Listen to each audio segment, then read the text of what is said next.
Hey everybody, MotoPoet59 here. It has been a while since I have done any videos on this channel, and that isn't because I'm getting rid of the channel or anything. I simply haven't had time. Life got extremely busy during August, and it's still pretty busy right now. But I found myself with a little shut-off time, and instead of watching Star Trek reruns, I decided I'd make a little video. I had a bunch of stuff written down. I still have those notes somewhere in my office here about some of the things that have happened over the course of this time. But news is generally time sensitive, and a lot of that stuff has already been beat to death, and I'm not going to continue with it. I'll pull those notes up. Maybe I can make a video out of something that is not so time sensitive. But anyway, today I want to talk about the economy, particularly the stock market. The Dow Jones over the last 3 weeks dropped about 4,000 points. It has picked up a few hundred points over the last couple of days, but what made me really think of this video was that when it dropped those 4,000 points, and for those of you who keep exact numbers, it was about 4,000 points. It may have been a little more, it may have been a little less. I didn't keep track of it precisely because it was very depressing. My portfolio is down from the beginning of March. I was up about 15%. I am now down about 40 in my portfolio.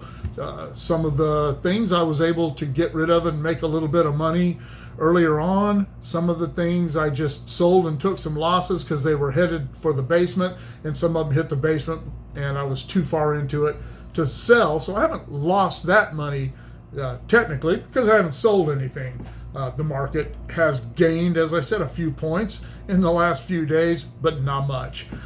As I started to say, what really brought this to the forefront for me was that I was at the end of last week, I think, and I didn't keep track of these exact days. Like I said, it was breaking my heart. So I just saw the numbers.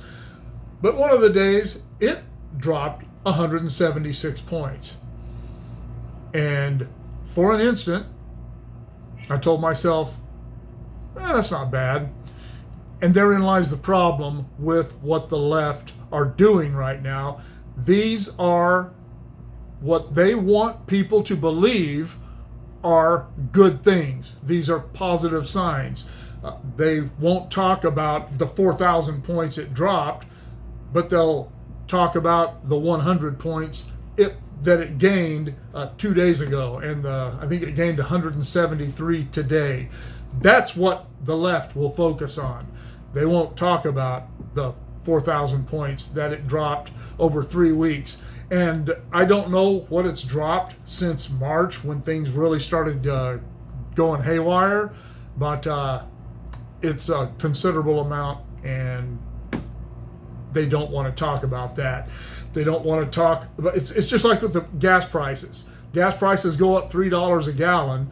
Then they do the gas tax holiday and a couple of little things here and there that drop the price 75 cents a gallon and say, look what a great job we're doing for you. We care about you, so we have dropped the price of gas because of our actions. Gas is now cheaper.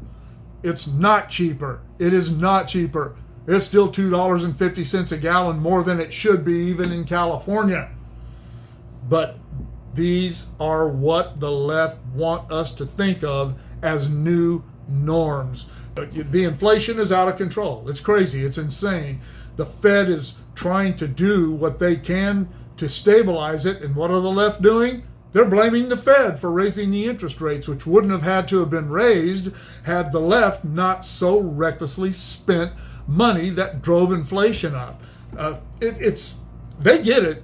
Don't get me wrong. Don't misunderstand. They get it. The left get it. It's their ignorant voting base who don't get it. And those are the people that offend me. The politicians are just being politicians. They're doing what they've always done. But their voting base and those people that we see on social media and doing talking points here and there on CNN and MSNBC, those are the ones who are truly to blame for this, because they have accepted these new norms. I won't. I can't. gas is too expensive. There is absolutely no reason that a gallon of regular unleaded gasoline should cost more than $2.50 a gallon anywhere in the United States. That is just absolutely ridiculous. And there are so many things the government could do to make that happen, but they're not going to do it. They're absolutely not going to do it. And they don't want to talk about the fact that that's about what it was at the end of the Trump presidency. That's about what people were paying for gas. Some, in many cases, in some of the southern states where the cost of living's a little less, it was even cheaper than that. But even in California, it was $2.50 a gallon. These are what they want us to accept as the new norms.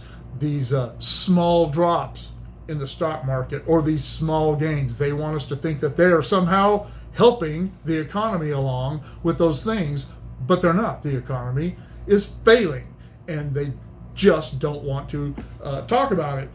What did when they started talking about a recession recently, what did the left do? They redefined recession. They sent out these little blurbs about what recession really means, the numbers that gauge recessions. They just changed that. It didn't make any economic sense. All the economists were scratching their head going, what are they talking about? But their ignorant, low information voting base goes, yeah, that's right. That's not what that means. We're not headed for a recession. Yes, we are. Yes, we certainly are. I did some research. Maybe I'll do the video. It was kind of long-winded when I started writing it out. It was going to be like 40 minutes long. That talked about recessions and how we used to call recessions financial panics. They didn't start being called recessions until the FDIC came along and started insuring people's money, and they put stops in the stock market where if it dropped to a certain point during one trading session, that the market would shut down for a couple of days. I don't know the exact numbers. I forgot. I wrote them down. But we have measures in place now in the market to keep the market from crashing. So what happened in 1929 can never happen again. But anyway, I'm tired of these new norms that the left want us to accept, especially where the economy is concerned, where inflation is concerned, where the consumer price index and the GDP. They just keep redefining these things every time they go in the toilet and say, no, this is what that means. And the low information, ignorant voting base of the left, those people who support Biden, those people who see the word free and don't realize that everything the government gives them is driving inflation up. They just don't see the correlation, and it's maddening and disheartening. I recently went to what's called the Tehachapi Old Timers Picnic, the town where I grew up, a little small town, and they have, every August, they have what's called the Old Timers Picnic, and people who lived in Tehachapi for a long time, grew up there or whatever, can go to that. And I met one of the gals with whom I went to high school, saw her there, and I met her husband, who was a financial advisor. And I told him, man, I probably should have hooked up with you before all this stuff went crazy. And he said it wouldn't have helped. It wouldn't have helped. Things went in the toilet so quickly, there was very little time to react to almost any of it. And so even the professionals see what's happening. I don't know. What do you think? Is your portfolio being whacked out by this? Are you afraid? Are you keeping your money in tin cans under your mattresses or in the backyard? What do you think about these new economic norms that the left want us to take as gospel? Let me know in the comments below. Shoot me an email at motorport59@gmail.com. Like, share, subscribe, click on the bell if you want to be notified of future content, and we'll see you all later.